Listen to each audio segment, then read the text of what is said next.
सभी भक्तों को जय श्री कृष्ण, जय श्री श्याम। गुरुर् ब्रह्मा गुरुर्विष्णु गुरुर्देवो महेश्वरा, गुरुर् साक्षात परब्रह्म तस्मै श्री गुरुवे नमः। आज हम श्रवण करेंगे मार्गशीर्ष मास की कृष्ण पक्ष की एकादशी। यह एकादशी भगवान कृष्ण ने अर्जुन को सुनाई थी। तो आप विचार करें, इस एकादशी का व्रत करने से भक्त विष्णु लोक को प्राप्त कर लेता है। अंत में, अपने जीवन के अंत में स्वर्ग लोक को जाता है। इस एकादशी का व्रत करने से भक्त यदि 60,000 ऋषियों संत महात्माओं को भोजन भी कराए ना, तो उससे भी अनंत गुना फल ज़्यादा इस एकादशी का है। यदि कोई वेद पाठी ब्राह्मण है, उसको यदि कोई 10 गायें भी दान करे ना, उससे भी ज़्यादा फल इस एकादशी का है। तो आप श्रवण करें। एक बार अर्जुन ने भगवान कृष्ण से कहा, भगवान, यह जो मार्गशीर्ष मास की एकादशी है, इस एकादशी को करने से किस फल की प्राप्ति होती है और इसका महत्व क्या है? ऐसा सुनकर भगवान कृष्ण कहने लगे, अर्जुन, प्राचीन काल की बात है, एक मुर नाम का दैत्य हुआ। उस दैत्य ने देवताओं पर इतना अत्याचार किया, उनसे युद्ध कर उनको जीत लिया और उन सभी दैत्य को स्वर्ग लोक से बाहर कर दिया। अब वह सभी देवता परेशान हुए। परेशान होकर भगवान शंकर की शरण में गए। भगवान शंकर से जाके कहने लगे, भोलेनाथ, एक दैत्य हम पर प्रहार कर रहा है, हमें परेशान कर रहा है, हमें उसने स्वर्ग लोक से भी बाहर कर दिया है, हमारी रक्षा करें। तो भगवान शंकर कहने लगे, देवताओं, आप भगवान विष्णु के पास जाओ, वही आपकी रक्षा करेंगे। तो सभी देवता भगवान विष्णु के पास गए, क्षीर सागर में, जहाँ भगवान विष्णु शेषनाग पर शयन कर रहे हैं। वहाँ जाकर सभी देवताओं ने भगवान की स्तुति की। हे मधुसूदन, हे प्राणनाथ, हे भगवान, आप हमारी रक्षा करें। हाथ जोड़कर प्रणाम करने लगे, भगवान हमें बचाएं, हमारी रक्षा करें। तो भगवान विष्णु कहने लगे, देवताओं, क्या हुआ? आप इतने परेशान क्यों हैं? अब राजा इंद्र कहने लगे कि भगवान, जो हमारी नगरी है ना चंद्रावती, वहाँ पर एक दैत्य है मुर नाम का। उसने हमसे युद्ध करके अपने दानवों के साथ, सबके साथ मिल करके हमें वहाँ से बाहर कर दिया। अब आप ही हमारी रक्षा करें भगवान, आप ही हमें बचाएं। भगवान विष्णु कहने लगे कि ऐसा कौन सा दैत्य है जिसने तुम देवताओं पर विजय प्राप्त कर ली? तुमसे युद्ध कर रहा है और तुमसे जीत रहा है, मुझे भी तो बताओ। तो इंद्र कहने लगे, भगवान, प्राचीन काल में ब्रह्म अंश से जो पैदा हुआ था नाड़ीजंग नाम का दैत्य, यह जो मुर दैत्य है ना, उसका पुत्र है। तो इससे हमें इतना भय है, इससे हमारा युद्ध हुआ, इसने हमें स्वर्ग लोक से बाहर कर दिया, तो आप ही हमारी रक्षा करें। ऐसा कहकर भगवान विष्णु कहने लगे, ठीक है देवताओं, मैं आपकी रक्षा के लिए सदैव तैयार हूँ, मैं आपकी रक्षा करूँगा, आप अपनी नगरी को जाइए। तो जैसे ही देवता चंद्रावती नगरी को जाने लगे, तो भगवान विष्णु उनके पीछे पीछे चल दिए। वहाँ जाकर वो जो दैत्य है ना, मुर दैत्य, वह फिर उनको अपने दानवों के साथ उनसे युद्ध करने लगा। जब देवता नहीं टिक पाए तो भगवान विष्णु भी युद्ध के मैदान में आ गए और आकर के उस दैत्य पर प्रहार करने लगे। वो दैत्य भी भगवान पर प्रहार करने लगा। तो जैसे ही भगवान के पास तक उसके शस्त्र पहुंचते, वह पुष्प बनकर भगवान के चरणों में अर्पण होने लगे। भगवान ने भी अपने शस्त्रों से उस पर प्रहार किया, लेकिन वह उसका तेज इतना था कि वह सभी शस्त्र भगवान के नष्ट होने लगे। फिर भगवान को बहुत समय युद्ध करते हुए हुआ। भगवान ने सोचा कि मैं थोड़ा विश्राम कर लूं। तो भगवान वहीं पास में 30 कोस लंबी गुफा, जिसका नाम चंद्रभागा गुफा है, भगवान उसमें जाके विश्राम करने लगे। दैत्य ने यह चीज देखी,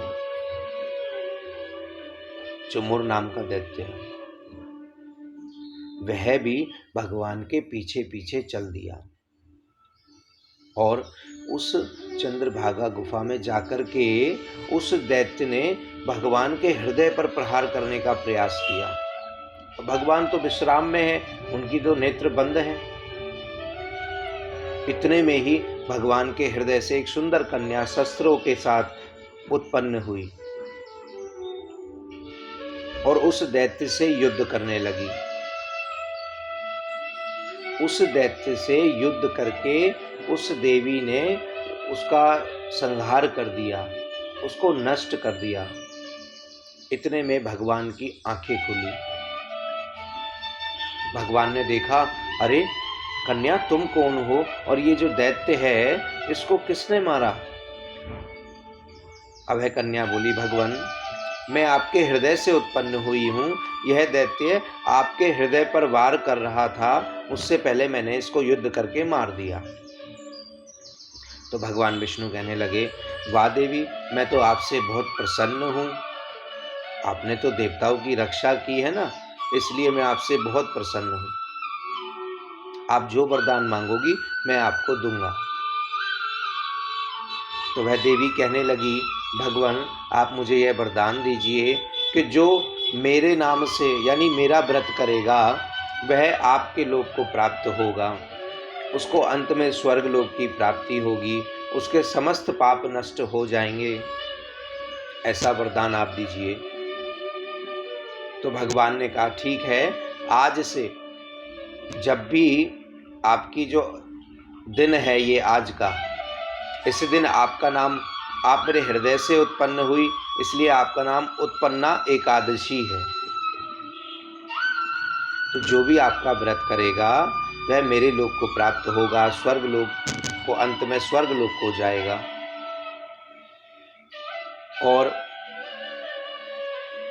सबसे ज़्यादा प्रिय और सबसे ज़्यादा फलदायी मेरी एकादशी तिथि होगी। तो आप विचार करें, ऐसी एकादशी पर आपको कितना अच्छा रहेगा आप व्रत करें। एकादशी से बड़ा कोई व्रत नहीं है। 100 अश्वमेघ यज्ञ से भी ज़्यादा फल है एकादशी के व्रत का। यदि आप अपने जीवन में एकादशी का व्रत करते हैं तो अन्य आपको कोई व्रत करने की आवश्यकता नहीं है। इसलिए आप एकादशी का व्रत जरूर करें। और इस संदर्भ में आपको एक छोटा सा वाक्य याद आ रहा है, आपको बताते हैं, आप श्रवण करें कि एक बार एक गांव में एक अंधा, एक लंगड़ा व्यक्ति था। तो एक बार उस गांव में आग लग गई। कहाँ लग गई? गांव में। अब वैसे भी आजकल तो लोगों के हृदय में आग लगी हुई है। किसी के हृदय में ईर्ष्या की, किसी के हृदय में अभिमान की, किसी के मन में कुछ, किसी के मन में कुछ। पूरे संसार में इसी चीज की आग लगी हुई। तो जब उस गांव में आग लगी तो सभी गांव वाले वहां से भाग गए, लेकिन वह अंधा, जिसको पता ही नहीं है क्या हो रहा है, और वह लंगड़ा, उसको पता है तो वो भाग नहीं सकता, क्या करें।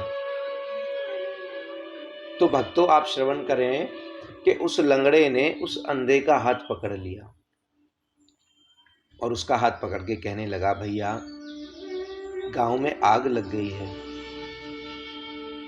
हम दोनों की मृत्यु तो तय है, लेकिन एक चीज से हमारी रक्षा हो सकती है। अब वह जो अंधा था ना, वह कहने लगा, बताओ भैया कैसे हमारी रक्षा हो सकती है। तो कहने लगा कि भैया देखो, तुम देख नहीं सकते लेकिन तुम चल सकते हो, मैं चल नहीं सकता लेकिन देख सकता हूं, तो तुम मुझे अपने कंधे पर बिठा लो और तुम चलते रहना, मैं तुम्हें अपनी आंखों से देखकर बताता रहूंगा, अब इधर चलो, अब इधर चलो, अब इधर चलो, अब इधर चलो। तो उस अंधे के मन में आया, हाँ कह तो सही रहे हैं। तो उसने अपने कंधे पर बिठाया और लेकर के चलने लगा। तो वह दोनों आग से निकल करके अपनी रक्षा कर सके। अब इस कहानी से आपको क्या शिक्षा मिलती है? आपको लंगड़े अंधे होने की आवश्यकता नहीं है। जो अंधा है ना, वह आपकी जवानी है। जवानी में मनुष्य अंधा होता है, उसे किसी चीज की परवाह नहीं होती, किसी भी चीज से उसको फर्क नहीं पड़ता। और जो लंगड़ा है ना, वह बुढ़ापा है। तो उस अंधे को जो रास्ता दिखाया, वह लंगड़े ने दिखाया। तो ऐसे ही आपके घर में जो माता पिता हैं, दादा दादी हैं, आप उनका पूरा मान सम्मान कीजिए। कोई भी कार्य, शुभ कार्य आप अपना प्रारंभ करें तो अपने घर में माता पिता से, दादा दादी से, इनसे अपनी बात शेयर करें, इनसे आज्ञा लें, तब किसी कार्य को करें। देखना भक्तों, आपका कोई भी कार्य विफल नहीं होगा, सभी कार्य आपके सफल होंगे।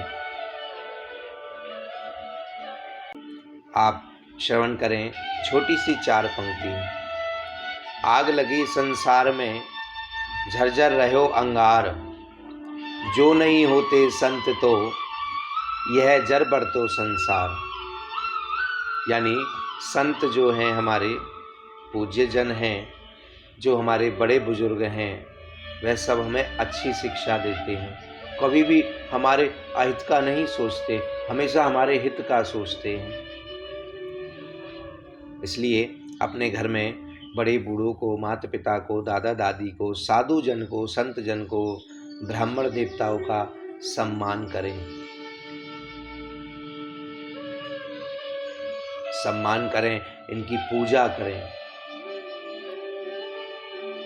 आपके सभी कार्य सफल हो जाएंगे। अंत में मार्गशीर्ष मास की यह एकादशी है, कृष्ण पक्ष की। इसका नाम इसीलिए उत्पन्ना एकादशी हुआ, भगवान के हृदय से जो देवी उत्पन्न हुई, इसलिए इस एकादशी का नाम उत्पन्ना हुआ। और हमारे आगे भी ऐसे ही कथा प्रसंग श्रवण करने के लिए हमारे चैनल को सब्सक्राइब करें, शेयर करें, लाइक करें।